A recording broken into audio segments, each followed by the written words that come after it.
Welcome back to the Football Fitness Federation podcast. This is episode 121. I'm delighted to be joined today by the lead academy S&C coach at Everton Football Club, Jack Dowling. How are you doing, Jack?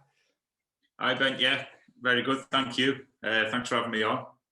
No problem at all, mate. It's great to have you on. I've seen you putting some top content out, so I wanted to reach out and get you on the podcast and see what's going on and talk about your journey as well so far. So I'm really interested into diving in some of the topics we've got lined up and ready. Oh no, it's good. Appreciate you asking me. To be fair, it's an honour to be on it, being asked to be on the podcast. So yeah, looking forward to it. Awesome, mate. Well, like I said then, it's interesting to hear your journey. I like to ask practitioners where they've been and what's sort of taken them up to the current role. So do you want to take us back and just take us through your journey so far up until your role at Everton? Yeah, of course. So at first, I wasn't sure whether to go to university. I was probably a bit stuck. Oh, do I go to university? Do I not? And then it was that year where obviously the fees changed. So it was, if I don't go now, I'm not going to go. Found a degree in actually doing football. I really wanted to be a football coach. Growing up, 16, 17, wanted to go in coaching, but then realised that I'm probably not going to get a career in coaching because I was never an ex-professional player or that standard. So looking at the sports science really interested me. I'm doing the science of football degree at Liverpool John Moores, the undergraduate.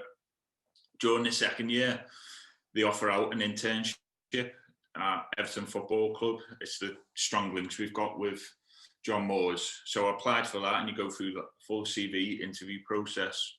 And there was 9 of us who gained a first-year internship, which was unbelievable experience. There's a lot of responsibilities on it. It's not just your typical ball, bibs and cones. There is part of that, and you are a bit of the making the coffees in the morning, but that's part of it. And then towards the end of that season, there's opportunity for you to carry on as a second-year internship. This is only 1, maybe 2 of the first years can carry on. You've still got to be a student at the John Moores University, though. So I was in my final year. I then applied to do MPhil in research and sports science. To apply just to stay on at John Moores. I probably shouldn't say this, but it was the only reason I did the MPhil. I probably didn't really want to do it, but it was my only way to stay in football and stay at Everton. And I was lucky enough to gain the second-year internship, which was more of a supervisory role, managing role the first years. And also I had a responsibility of the under-16s at the academy as well, which was a great experience for me. I wasn't just in the internship, I wasn't just doing strength and conditioning, I was doing performance analysis as well. And I was working through the club as one. Then through the second year, my line manager, current manager now, John McKeown, was pushing me, get my CV ready to apply for jobs. It's a well-known internship across the club, so when you're applying to jobs, it stands you in good stead. I was applying left, right, and centre, analysis jobs, sports science jobs, S&C jobs. I just wanted to work in football, no matter what role. I was interested in everything. And it was one day where I had applied for an analysis job. I had an interview, and I think my boss had a good idea. I was going to get it. He won't say this, like. He won't tell me this, but he just pulled me in the office one day and offered me a role as a sports scientist in the academy. So I was really pleased with that. And then from then, I've been with the under-18s, leading with the under-18s as academy sports science, and then just grown, gave me UKSCA, changed my role to a strength and conditioning coach, and now leading strength and conditioning role. So that's looking at the 23s down as the strength and conditioning coach there. Yeah, it's really interesting that, because I think one thing we've not spoke about so much recently is making the most out of internships, because you joked then about sort of bibs, balls and cones, and I think we have to go through an element of that, don't we? Like we have to do some of the graft that comes along with an internship. But in terms of making the most of it, like with it not being, because how many years ago was that, Jack? 2014. Okay. 2014-15 season, yeah. So still within short-term memory-ish. Yeah. But yeah. With that, what would you say is some key things? So I'm thinking more about people that are listening that are potentially looking for internships or even on the internships right now. I know it's a little bit different with the times, but what would your advice be, or what would you say some key things for them to consider on making the most out of that opportunity?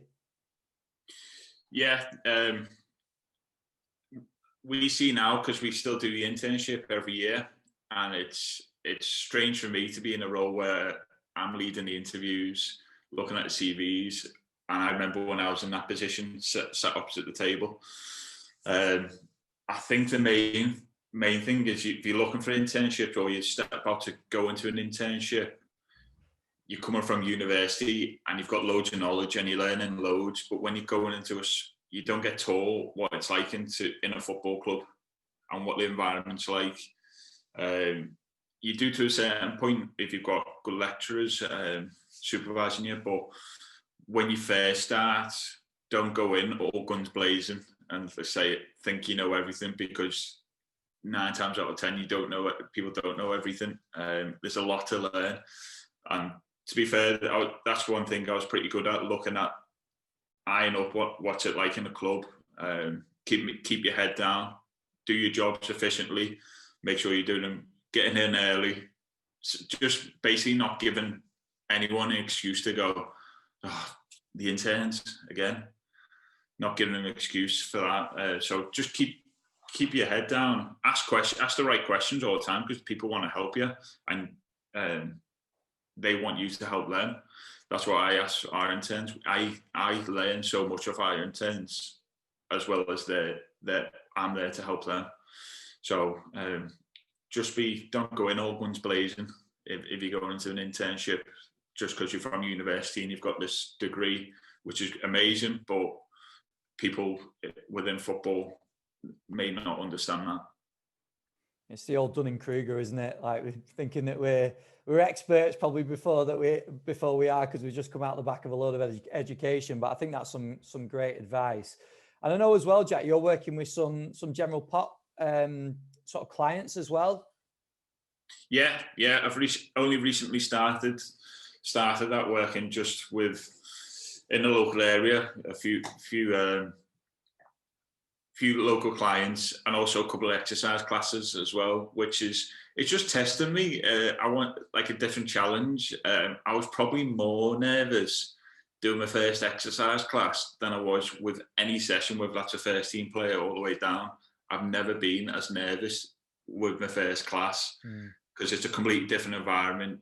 They're all there looking at you, wanting you, even though the players are usually like that, but yeah, it's good, and I really enjoy it. What I get from the people who are in the gym or who I'm teaching, that they love it. I'm learning loads from them, because just looking at everyone's an athlete to me. Like, it's looking at a different athlete and different body, how different bodies move.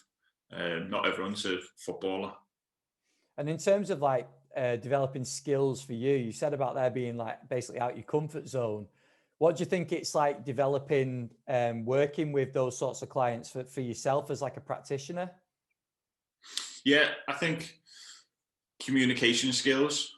I think sometimes when you're in football, you get used to saying all your strict strength and conditioning words that we're used to hearing. But when you're going into like general population, they haven't really heard that before, and people are like, what are you talking about? So you've got the language you choose when you're speaking to people, but also trying to get your message across in the right way. And I think it's just broaden the way I work as well, because everyone is different, and everyone is just challenging me.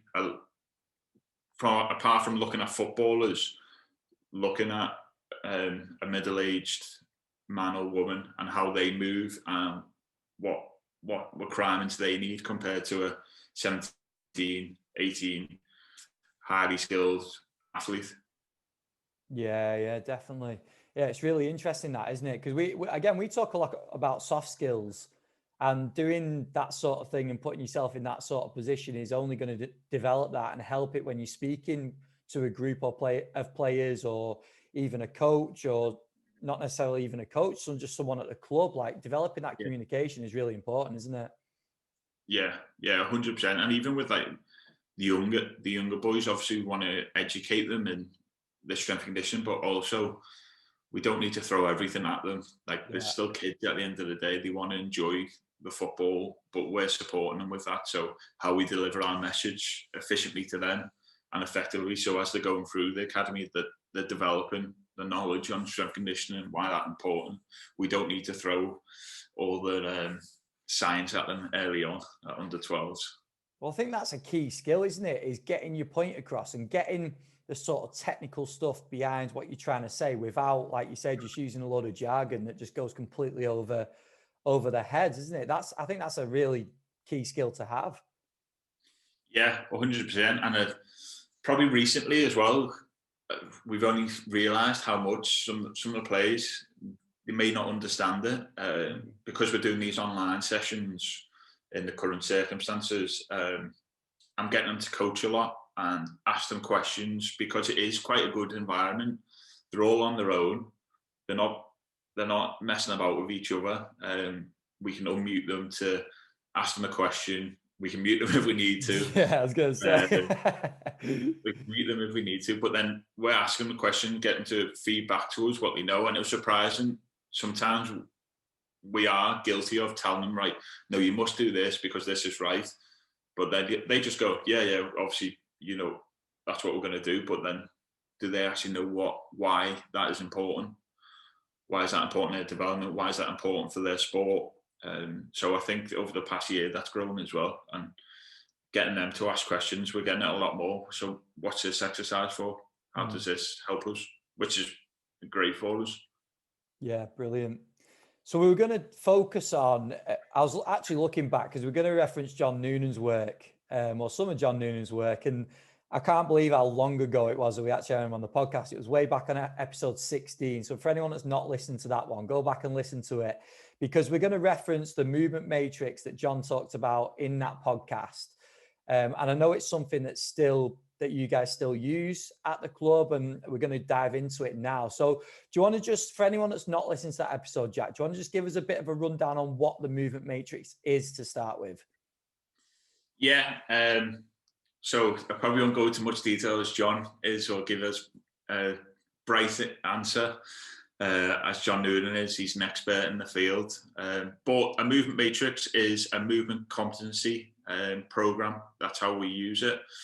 So we've got the skills, which are the exercises, and this may be a push, a pull, a hinge, squat variation, core work, upper limb, how we can vary that. So we've got the skills, and then we've got a movement competency level, and the players all start on level 1. And once they've succeeded and they're competent at that level, say we're looking at a bodyweight squat and they're competent at that, then they'll move up to a plate hold squat, for example. And then once they're competent at that, they'll move on. But it's only when the players earn the right to move on, that's when they move. And that's all the way through the academy. Brilliant. And then with that, when you say about them hitting the sort of level and what you're after, have you just got certain pointers that you're looking at to allow them to progress? Yeah. So previously we have used more of a coach's eye. I know when John was working with John, we used you've got to come see myself or John in the session and watch them do the exercises. It was you've got to do 10 reps of good quality, and then we'll tick them off and you move on. Now we've moved on to the Yes's approach, Dr. Yes's approach, which I'm sure you've heard of, the 120 approach. So once they've mastered 20 reps of that exercise and they're showing a good competency, we've increased the weight, increased the load, or the exercise will change a little bit to increase the load, and then they're going to that 1 to 20 again. As the levels get harder, we don't just keep throwing weight on them. We'll and I asked them to do that high volume of 20. We'll up the intensity by going increasing the weight, but then dropping it to 14 reps, and then we'll drop it down to 8 reps. But by the time they're getting to that end anyway, which we'll probably mention a bit, is how that changes then to what they progress onto into their individualized strength program. And is that still run through yourself? So are they still coming to you, or is or the other coaches, like, is that how they sort of move through the level? Yeah. So they've got to earn the right, and it can't be just like in one session they're going from level 1 to level 3, 4, and go, well, I can do 20 reps of that. I can do 20 reps of that. We've got to watch them coach myself and the other coaches that are in the gym at the same time, to have that coach's eye, watch them. Yeah, okay, done that. Or, you know what, we've got to give you a little coaching point there. Take that away. Come back next week in the next session. We'll watch it again. Yeah, you've earned the right to move on there, and we'll take it off. And then we're tracking it all the way through the time at the academy as well. And that scale, obviously, players will be aware of maybe where they're at, but also where teammates are at or where they're trying to get to as well. Psychologically, what's the sort of benefits? What do you see the sort of feedback from the players to work through a system like that? It's brilliant, because so we've got from under 13s, everyone on their own individualized program, because they've all got their own individual card. And like, you will see players at different times. We don't want to get too much detail with the growth and maturation and what they can do, but they're seeing players who are progressing, because when they're coming into the gym, they're really focused and really driven on, right, I need to get here and get here, get here. And some of the players are maybe starting to lift a little bit of load, and they're looking over and their mate's like, I'm still doing a bodyweight squat, but my mate's got he's on a bar, or he's got a plate, and I want to be doing that, or I want to be lifting weights. Because when the kids come in, they all just want to pick up the weights and look like they're doing the strength work with weights. So psychologically, when they see one player doing it and going, oh, I want to be doing that, but then you got to show them, look, this is where you're at, this is where he's at in the levels. You got to earn the right to progress.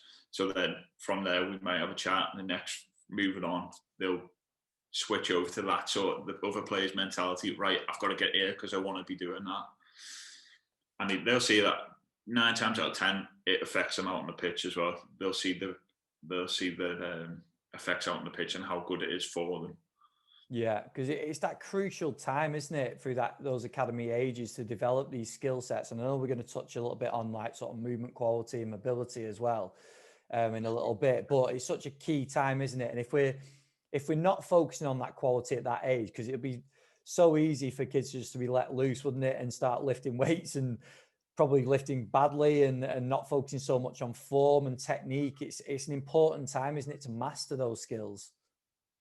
Yeah, exactly. And there may be times in the movement matrix where, you know what, they progressed up the levels, but then because they're going through that growth, the body hasn't caught up, and they may have to take a step back, which is fine, because they understand, and it's safe for them to do so as well.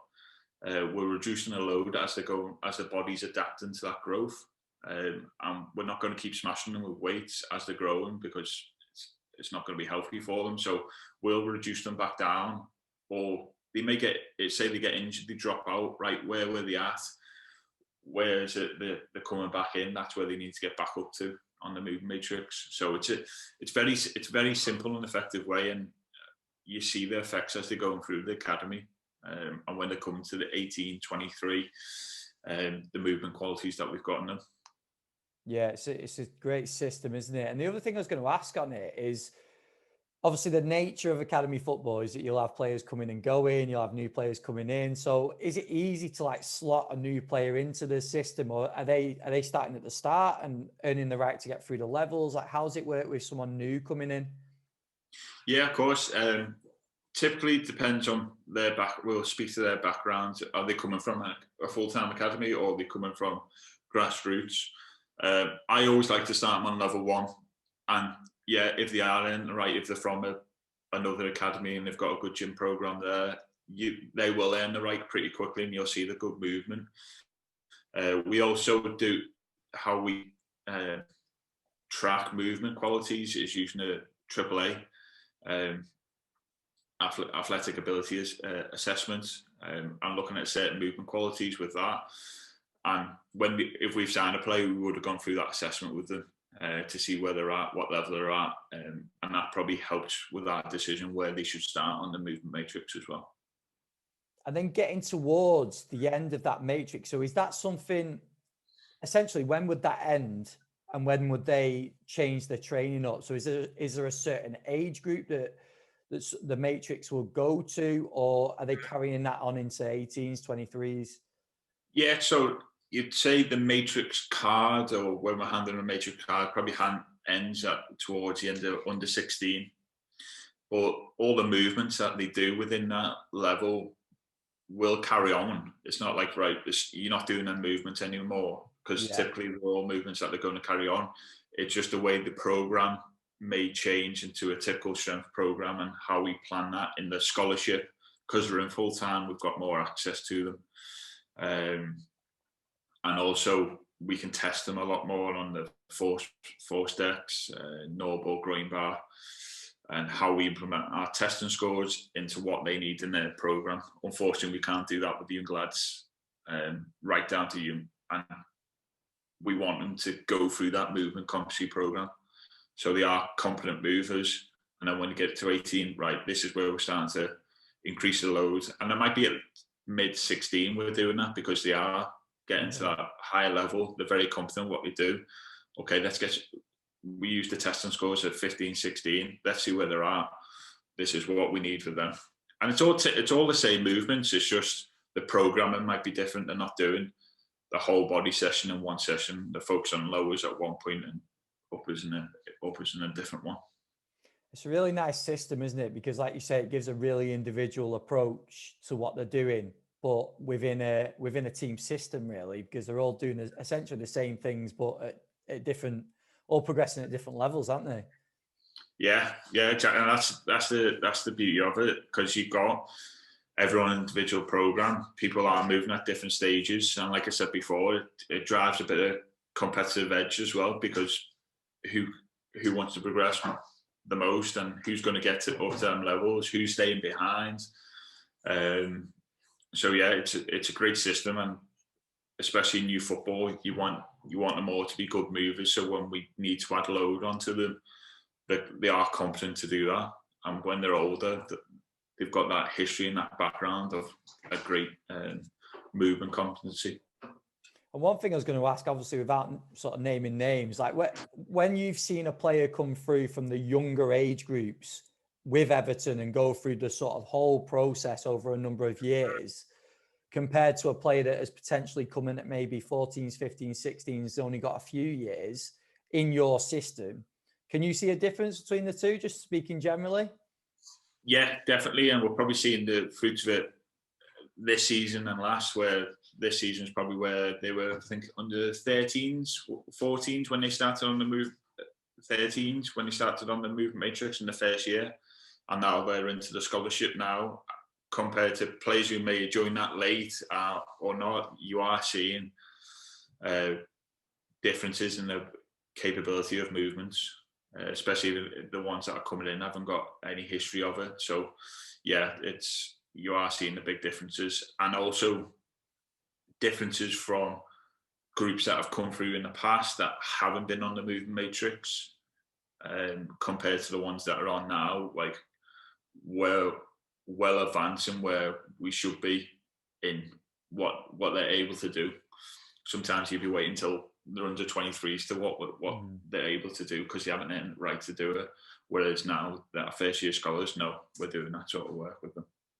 Yeah, that must open up more opportunities when they get to that scholarship age, that, like you said, you can start monitoring maybe some velocity work or using the force plates. Like, that must open up opportunities that potentially wouldn't be as open if you're focusing more on taking back a few steps and working on that movement quality. Yeah, 100%. And having access to that testing it's amazing, really. So you're getting an objective data to match with your programs, and you're just constantly testing and making sure what we're doing is correct. So yeah, it's vitally important, and being able to do that 16, 15, it's amazing for us. So yeah, I'd say so. And then just a final thing on it, Jack, in terms of, like you said about making the tweak to the approach with the repetition, so going from 20 to a 14 to an 8. Is there any other tweaks that you've made recently on the program, or that you think you potentially make in the future? Probably just change a couple of exercises this year, just from what my sort of understanding, my knowledge has learned, and reading a lot over the last couple of years, and how the co-contractions of the muscles and how important that is to running and when we're sprinting and different actions on the pitch. So I'm sure everyone's seen the foam roller bridge that David Gray. It's Cramp City. Yeah, exactly. But having that sort of co-contraction element to our program as well, and where we're getting the calf, hammy, glute working together, training the foot as well, where we're having a real focus on how we train the foot. That's definitely implemented into my practice 100%, and that's probably how we tweaked it a little bit, and how we progress that through. So it might be different variations of it. We're not just going straight into that foam roller bridge. Yeah, it's regressing it. Right? Can you just hold the position and build it up? So probably say how we co-contract our muscles and working the foot a lot more, trying to understand how the foot pressures are implementing, and trying to do that as early as we can. Yeah, basically. Brilliant. And then if we just go back to like the early ages in the academy, I wanted to speak about the importance of movement. And we just spoke a little bit before we started recording about the differences in, and it makes me sound really old when I say kids these days, but kids that they're not spending as much time being outside and playing and probably doing all the things that we did. So what's your approach to that and your thoughts behind that? And then how does that manipulate what you do in the program? Yeah, like we said before, it's probably a couple of years, a few seasons ago now, when we was focusing on the younger age groups. And for me, I didn't want to get them in the gym and, right, you got to do this strict move, you got to do your squat perfectly, you got to do whatever it was. So I was like, no, it's not about that. It's about them having fun. I want them to enjoy it. And as they're growing, yeah, we'll start getting them in the gym, but we don't want to give them that strict military sort of S&C when they're young. So like we said, kids don't go out and climb trees or learn to fall over, whatever it is in the park, which I'm sure we both done as kids. So I thought, right, let's just build an assault course, and just obviously previous people I've looked at, Luke Jenkinson and Jemmy Frisch, big influences in why we're doing this. And some of the benefits you can see from it is, one, they're having fun with hidden movements in the assault course that we're doing. We might do a squat underneath a hurdle into a forward roll, or into like a Superman dive, where they're really working on the jumping power. So that's building assault courses and making it fun, different movements. And we've probably gone away a little bit from that, but we're still a lot of like animal crawler movements as the early ages core work, from like 9s all the way up to 13s, 14s, and still with the under 18s now, I still do a lot of crawling and core elements of that, because you're getting the movement and you're getting the mobility within the body as well. So having fun in the early ages and building it up, but keeping that trend, don't just let it stop. I think you've got to keep it going all the way through. Yeah, without doubt. Yeah, things like that definitely cross over to the older ages, don't they? Because even when you get to an adult, everyone loves going through assault courses or doing different movements, don't they, rather than just rigid activities and exercises. Exactly. It's just a different stimulus. Like, I've done it a couple of times when we were limited. the start of this season with access to the gym for just because of the restrictions in the training ground. So you've got to think on your toes and right, what can we do? And a tug of war, end up doing a battle rope sort of work, little games out on the pitch. But also with the younger ones, what I've noticed, trying to not just buff from games that we were kids because they might not understand it, but also right, what's fun for them at the minute? And obviously everyone's on the game consoles, right? Let's think about bringing the games console game into real life, and how can we do some of them games that they play into there? But it's just got to be creative as you can. Yeah. For it. And they're having fun, they're moving about, and you're getting some hidden sort of strength work in there as well. And how much is that? I know at the early ages, like how much would you say it's player led? And by that, I don't mean that they're going in and designing the whole session, but are you getting them to get creative with certain parts of it? Like, or is that something you're putting out and just letting them go wild?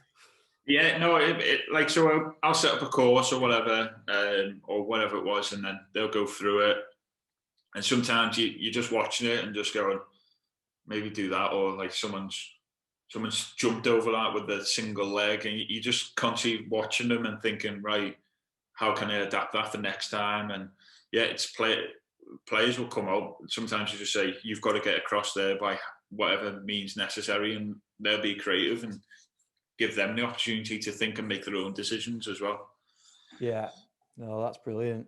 And then to take that on a step further, so there's obviously a big focus on movement quality and mobility right the way through the academy. But just to add on top of that, because that's very much like a solid foundation that everyone has to develop, isn't it?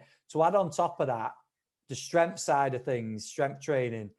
Can you just talk us through the sort of phases throughout the academy and how your approach to strength development will change throughout those phases? Yeah, definitely. I probably touched on it a little bit so far. So younger age groups, it's all about movement and just having them fun. For me, the really want to focus on specific strength work. It's just right, get the movement, hand-eye coordination, all the basic sort of skills. Then probably when they're coming into that foundation phase, right, we're starting to introduce them into their movement qualities, movement competencies, and starting going through that sort of process as they're getting up to the sort of PDP sort of area. And 16s, 15s, we'll start strength testing them, looking at just global strength, CMJ, all the standard tests, and then they'll get more individualized, trying to work on the strength, trying to work on the power, speed, and it's more individualized as we get older. It's probably just getting more structured as we're going through the age groups as well, to make it simple for people to understand.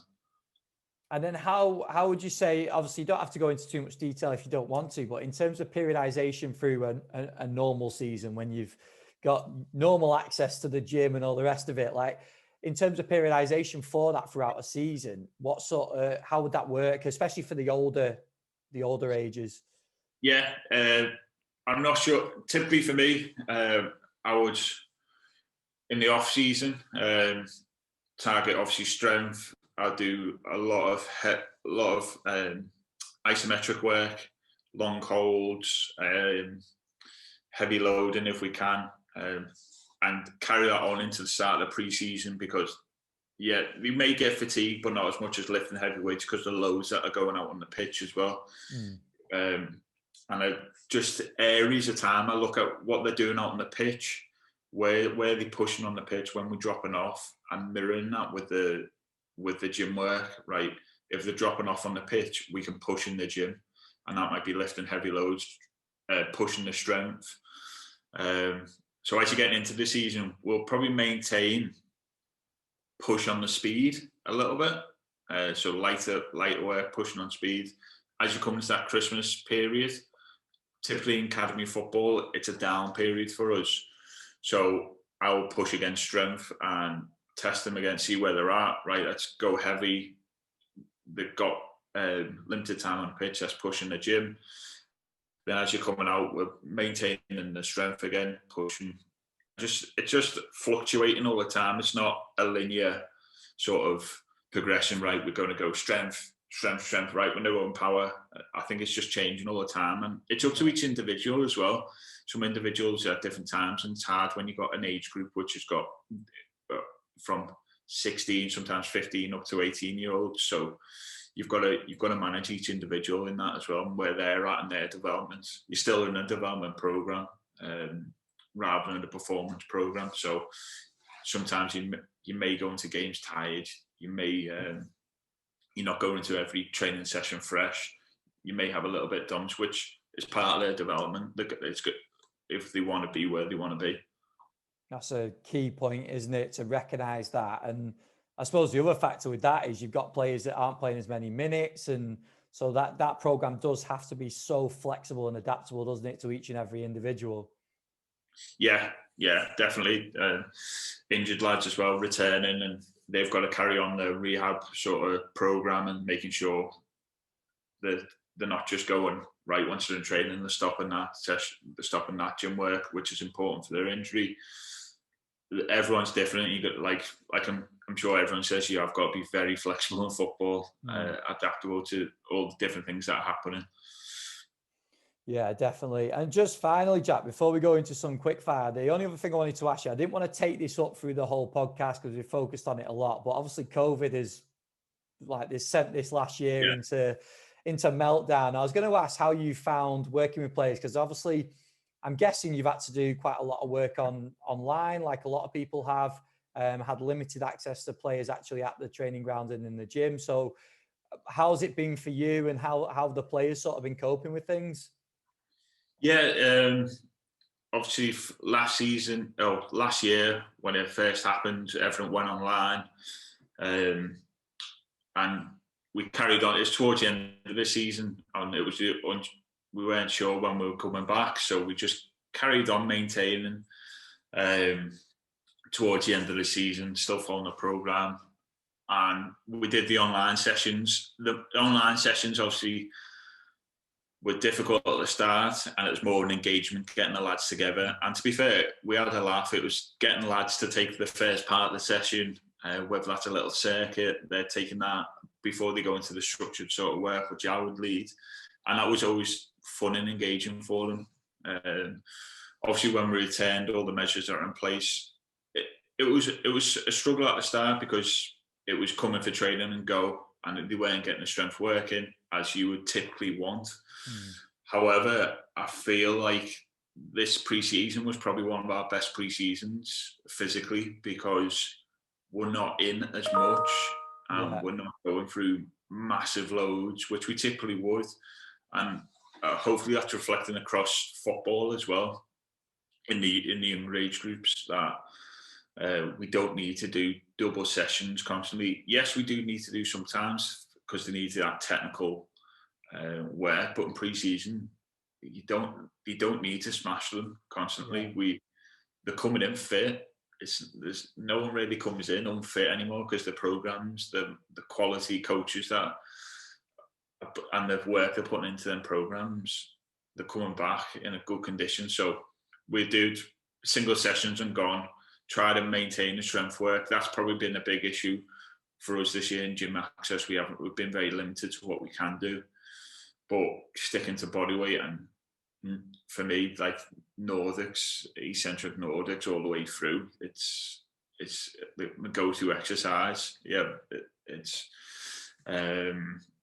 And then coming through Christmas now, normal typical Christmas downtime, the lads are training well. We've got gym access. We've had to build like our own gym in the indoor Astro. It's not perfect. It's not the environment that we want, but we just got to be lucky that we're training and we got access to the sort of facility as well. So it's been difficult at times, but I think it could be in a lot worse position than some of the other people are. So I think we've got to count ourselves lucky. Yeah, brilliant. Right, Jack, let's tackle these quick fires. So I'm going to throw these at you. So the first one being, who are some of the biggest influences on your career so far? Yeah, 100%. John McEwen, who's my first boss who hired me as an intern, he just very, very disciplined in his way of getting across to me. You know when you've done something wrong, but he wouldn't let you know you've done something wrong. He'll make a joke out of it, but you know, oh no, I shouldn't have done that. So just learn from that. And he's the way I am now with my timings and session planning and structure of the day and making sure, right, bam, bam, bam, that's my day. I wouldn't have learned that otherwise if it wasn't for John. And he's still like that now. Other one is obviously we mentioned before is John Noonan. Having three and a bit seasons working with him, John was unbelievable. It's gained a wealth of knowledge on S&C, which I'm sure people know from listening to him and seeing the work he's doing now. It's unbelievable. So stuff that I never learned at university, and we're in contact all the time, and he keeps just blowing my mind with this, with the work he's doing. He's one of the best coaches. So I was very privileged to work underneath him. And apart from that, obviously, I think he influences your coaches that you work with, and also your family as well. Yeah. Do you know what? That's the first time anyone's mentioned family. And when I first put these questions out, I thought people were going to talk about family a little bit more, and some people that had sort of driven them and motivated them. So, no, yeah. And I did. So I did. I probably thought about it, but then family. Yeah, I'd say family, because they all support you. And then when you're having a bad day or you're unsure about what you're doing in your career, you speak to your family first, and 100%. You always listen to them. yeah, 100%. And then the next one, Jack, what would you say your biggest strength is as a coach? Well, it depends. People may disagree after listening to this, but maybe communication skills. Communication skills, I think, is a big strength of mine. How I get across to players, how I speak to coaches, how I speak to fellow S&C coaches, sports scientists. I think I understand the different sort of environments I'm in and how to portray myself. Brilliant. And then next one, best bit of CPD you've done recently? There's been a lot out there recently with obviously lockdown. I would say like 100% Gary Ward's wake the body up and wake the foot up. Learning about the foot. If you're an S&C coach out there, you need to try and understand the foot. It's the most complex part of the body. And just I think I'm on the 5th time of going through the course, and every time you learn something new, and I want to understand it a lot better, because that's the foundation. Yeah, we're all great at understanding what the muscles do, but what happens in the foundation, what happens at the foot, and how does that influence what happens up the chain? So I'd recommend doing that, and hopefully starting his bigger course, biomechanic course as well. So that's probably the best one I've done so far. Yeah, if anyone wants to listen to Gary as well, I think it's episode 86, I think, off the top of my head. Gary went into loads of stuff around the foot. Really, really valuable information on that. Jack, the final one. So thinking back about some of the players and coaches that you've worked with, what would you say are or is the most important, or one of the most important traits that a coach should have? Being open-minded. For me, like you may believe your answer is correct and it's the right way to do, but if you're working with a team of staff and coaches, you've got to be open-minded to everyone's decisions, and maybe your way is not always the correct way, or you're taking someone else's on board and go, actually, let me try that, and just being open to different ideas, because we're not always right. We may get it wrong, and other people may have a better idea. We just put your ego in your back pocket and just be open-minded. For me, that's what I've seen with the best coaches. Yeah, I agree on that. And then Also on that, what would you say is the one of the best traits for a player to have? So relating to some of the players that you've worked with, possibly that you've found easiest to work with or been most successful, are there any traits you see amongst those guys? Yeah, I'd probably say being professional in everything you're doing on and off the pitch. It's great being on the pitch and like they're doing everything to a T and all the drills, all the coaching sessions that they're doing, but off the pitch that matters as well, just as important on the pitch. So in your yoga sessions, turn up on time, filling in maybe it's RPE questions, wellness questionnaires, whatever it is, they're doing everything to the best of their ability to give themselves the best opportunity. They're not cutting corners anywhere. So being professional in everything they're doing to make sure they're giving themselves maximising the opportunity. Brilliant. Jack, this has been top, mate. Thank you very much for coming on. Just finally, I know you're putting some, well, you are putting some great information out on social media and mainly Instagram, I think. So do you just want to give, if anyone's got questions, they want to reach out, they want to go and see some of the work you're putting out, where's the best place to do it? Yeah, so on Instagram, I've got a page which I'm just starting. I've just thrown a few little bit of content out, and it's JD Physical Prep. You'll see me on there as well. But if they just want to drop me an email as well, or on LinkedIn, I use LinkedIn a lot, and I get people messaging me all the time. I know what it's like to get bland from someone on LinkedIn, or so I make sure I reply to everyone. It might not be straight away, but I will reply. So if you want to connect with me on LinkedIn, ask me a question, that's fine. Brilliant, mate. Well, I'm sure you get some questions sent over, and I do encourage people to go and check out the work you're putting out as well, because you're putting some top stuff out. But Jack, thank you very much for your time, mate. I appreciate you coming on. It's great to chat with you, and I think we've gone through some top stuff there. So thank you very much. No, thank you, Ben. Thanks for having me on. Privilege. And best luck for the rest of the season, mate. Cheers, mate. Thank you.